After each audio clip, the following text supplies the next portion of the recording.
The topic of the Israeli state has been on the agenda for the past few years. This is largely due to the war in the Gaza Strip and different attitudes toward these events. Many, even in Europe, advocate the creation of a separate Palestinian state, while Israel supporters, on the contrary, consider the possibility of occupying Palestinian lands.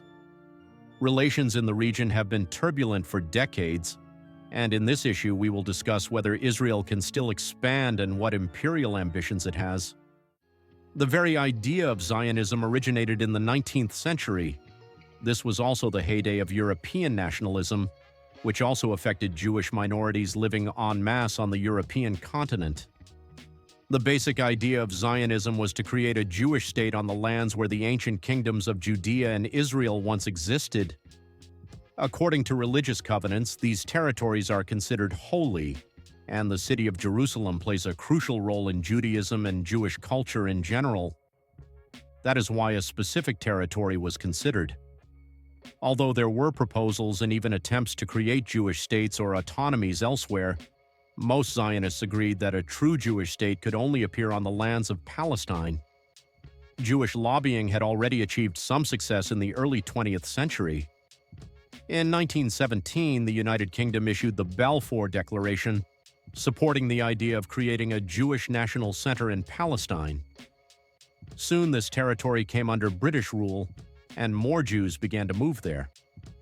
At the same time, the Jewish state was never established, and the exact borders were not discussed. When the region of Palestine came under British rule, a separate emirate of Transjordan, today the Kingdom of Jordan, was spun off from it. A part of the Zionist movement strongly opposed this, as it considered this territory to be part of the future Jewish state. It was then that the idea of a Greater Israel emerged, whose territory was to cover the lands of modern Israel, Palestine, and Jordan. This movement was led by Vladimir Jabotinsky. In the 1930s, this idea gained popularity, but eventually the concept of creating a Jewish state on the territory of historic Palestine up to the Jordan River prevailed.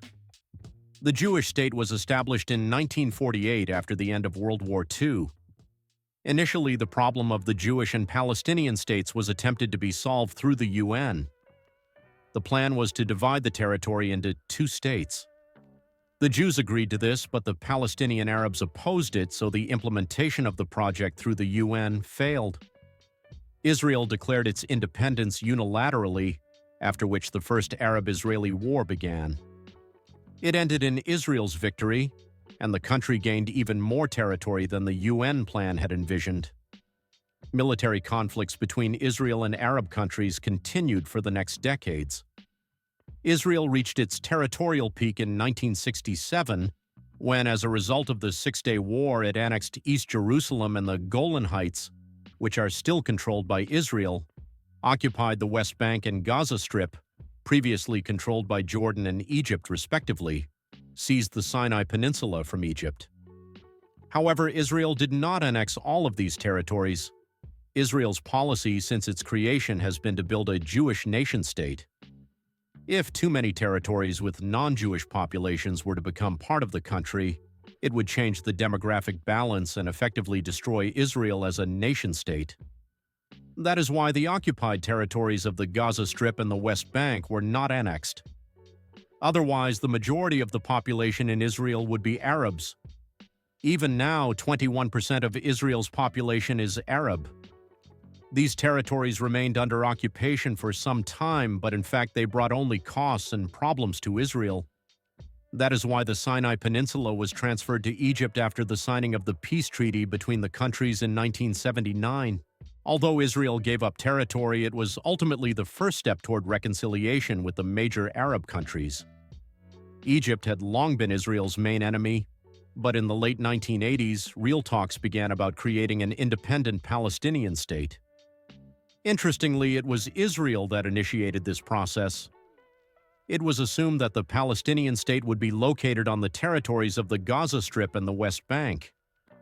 The project began to be discussed with Egypt and Jordan, and in 1993 a historic agreement was signed that launched the process of creating the Palestinian Authority and transferring part of the territories to it. This project turned out to be quite complicated, but it still remains viable in the West Bank. In the Gaza Strip, the situation was different. In the 2000s, Hamas took full control of the territory. Particular attention should be paid to the Israeli settlement policy in Palestine, which is regularly condemned by the UN and considered colonial. As already mentioned, Israel does not want to annex the territories along with the local population, so the authorities came up with an alternative: the creation of settlements and the settlement of these lands by the Jewish population.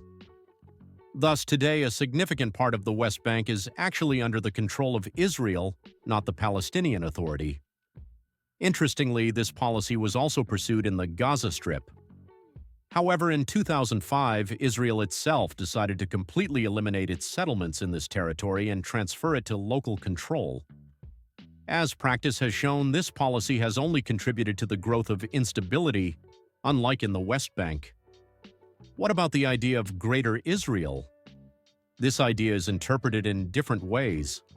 Some believe that the expansion of territories through settlements is a colonial policy and imperial practice.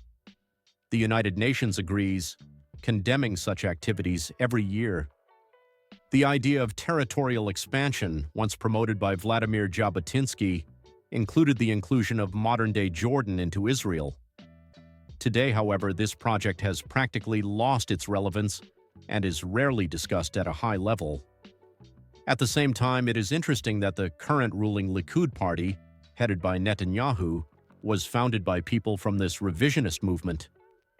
Right-wing religious groups today advocate that Israel should fully control all the lands of the Gaza Strip and the West Bank and populate these territories with the Jewish population. A few decades ago, there was even a project to create a state of Judea in the West Bank. It was supposed to be a religious Jewish state, but this project was never realized. Some religious groups, relying on the scriptures, argue that the borders of modern Israel should be much wider and include the territories of modern Syria, Iraq, Jordan, Saudi Arabia, Turkey, Lebanon, and Egypt. Obviously, the realization of such a plan is unlikely in terms of realpolitik. Recently, however, the idea of a Greater Israel has been increasingly mentioned in the context of expanding de facto control over part of Syria's territory.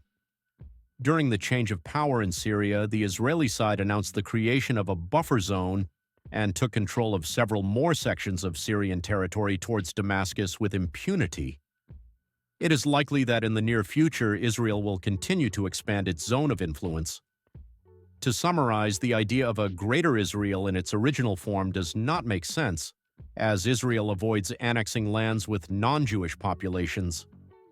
Instead, it has chosen a different tactic: the creation of settlements in the disputed territories and their gradual settlement by the Jewish population, which expands Israel's influence in the region. Thank you for watching. Please like and subscribe to the channel to not miss new videos.